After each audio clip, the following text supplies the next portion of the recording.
The true carver carves from the heart.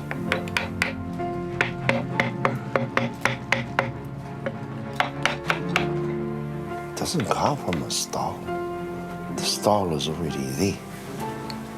You just have to carve it.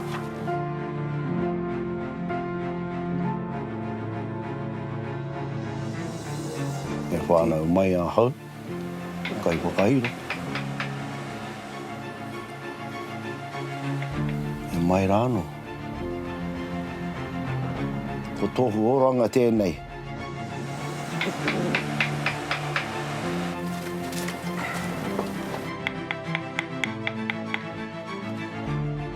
Oi hua hau ki ngā kai whakairo. Kua ngaro te aroha ki tēnei mahi.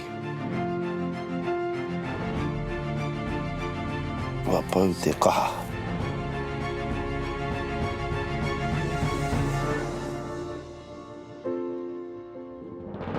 Ki te mate au, ko te whau, ki aku ringa, ka pai ahau.